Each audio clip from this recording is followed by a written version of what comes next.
Hello বন্ধুরা, মৈনাক চলে এলাম নতুন একটা ভিডিওতে। আজকে এই ভিডিওতে আমরা কথা বলবো রাফি ইউনিভার্সকে নিয়ে, অর্থাৎ রায়হান রাফির যে সিনেম্যাটিক ইউনিভার্সটা আসতে চলেছে সেটা নিয়ে, এবং যে আপডেটটা তোমাদের সাথে শেয়ার করব না, সেই আপডেটটা শুনলে তোমরা রীতিমতো ছিটকে যাবে। বীভৎস লেভেলের আপডেট তোমাদের সাথে শেয়ার করব। মানে এই আপডেটগুলো যখন বাস্তবায়িত হতে আমরা দেখব, মানে বাংলা ইন্ডাস্ট্রিতে ইতিহাস রচিত হয়ে যাবে। এবং তাণ্ডব নিয়ে এর আগে আমি প্রচুর ভিডিও তৈরি করেছি, তবে আজকের ভিডিওটা একটু স্পেশাল ভিডিও তাণ্ডবকে নিয়ে। কাজে প্রথম থেকে শেষ পর্যন্ত রিকোয়েস্ট করবো স্কিপ না করে আগে ভিডিওটা দেখো, ভালো লাগলে লাইক করো, এবং চ্যানেলে নতুন হয়ে থাকলে অতি অবশ্যই চ্যানেলটাকে সাবস্ক্রাইব করে দিও। তো তাণ্ডবের আপডেট কি?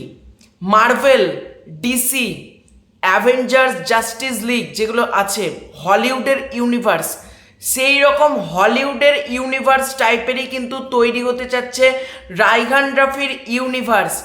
মানে যেরকম ইউনিভার্স আমরা মার্ভেলের দেখতে পারতাম, Spiderman, iron man, doctor strange, এরকম আমরা দেখতে পাই। তারপর ডিসির তোমরা সুপারম্যান, ব্যাটম্যান, অ্যাকুয়াম্যান, এরকম যেরকম ইউনিভার্স তৈরি হয়েছে মার্ভেল আর ডিসির, ঠিক একই রকম ইউনিভার্স কিন্তু তৈরি হতে চলছে আমাদের বাংলাতে, যেটা বানানোর পরিকল্পনা প্রায় নিয়ে নিয়েছেন রায়হান রাফি। কি করে এগোবে তাণ্ডবের গল্প, কি করে বা ইউনিভার্স সেট আপ হবে, সবটাই তোমাদেরকে আজকের এই ভিডিওতে আমি জানাচ্ছি। তো মার্ভেল ডিসি লেভেলের যখন তোমরা ইউনিভার্স শুনতে পাচ্ছ, তখন ভাবতেই পারছো কি গ্র্যান্ডারের ইউনিভার্স এটা তৈরি হতে যাচ্ছে। এবং রায়হান রাফি কিন্তু বলার কথা বলে দিয়েছে এরকম কিন্তু না, রায়হান রাফি অনেক দিন ধরে কিন্তু প্ল্যানিং করছে যে একটা ইউনিভার্স তৈরি করার। না তো তোমরা শুনবে যে লায়ন আর তুফানের মধ্যে কিন্তু ক্রস ওভারের একটা কথা বলেছিলেন, যদিও লায়ন সিনেমাটা পরবর্তীকালে আর হলো না, তবে লায়ন আর তুফানের কিন্তু একটা ইউনিভার্স বানানোর প্ল্যানিংও করে দিয়েছিল রায়হান রাফি। কিন্তু এটা না হওয়ার সম্ভবত কারণ হলো প্রোডাকশন হাউসটা আলাদা বলে, মানে প্রোডাকশন হাউসটা আলাদা বলে হয়তো সম্ভবত হলো না। কিন্তু রায়হান রাফি যেভাবে ইউনিভার্স প্ল্যানিংটা করছে পুরো অ্যাভেঞ্জার্স লেভেলে, পুরো জাস্টিস লিগ লাগবে তোমরা।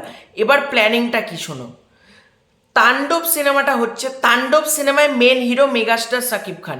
এবার তাণ্ডব সিনেমায় যার ক্যামিও থাকবে বা যাদের ক্যামিও থাকবে, ধরো কথার কথা বললাম দুজনের ক্যামিও থাকলো, এবার তাকে নিয়ে একটা সোলো ফিল্ম তৈরি হবে। মানে তাণ্ডব সিনেমায় ধরো আফরান নিশোর ক্যামিও থাকলো, আমি কথার কথা বলছি, বা আফরান নিশো আর শরীফুল রাজ, এই দুজনকে নিয়ে দুটো সোলো ফিল্ম তৈরি হতে পারে। এবং সেই সোলো ফিল্মে ক্যামিও দেবে মেগাস্টার শাকিব খান। এবং লাস্টে আমরা ইনফিনিটি ওয়ার লেভেলের হয়তো কিছু দেখতে পারবো, মানে যেরকম আমরা ইনফিনিটি ওয়ার দেখতে পাই না, সব হিরো সবাই একসাথে, সব ভিলেনরা একসাথে একটা ইনফিনিটি ওয়ার দেখতে পাই, সেরকমও কিন্তু একটা হতে পারে। এরকমই প্ল্যানিং চলছে। তবে এটা তখনই বাস্তবায়িত হবে যখন আমরা ভার্সেসটা বন্ধ করব। আমি আবারও বলছি, ইন্ডাস্ট্রির স্বার্থে শাকিব খান ভার্সেস আফরান নিশো, শাকিব খান ভার্সেস অমুক হিরো, এটা বন্ধ হোক।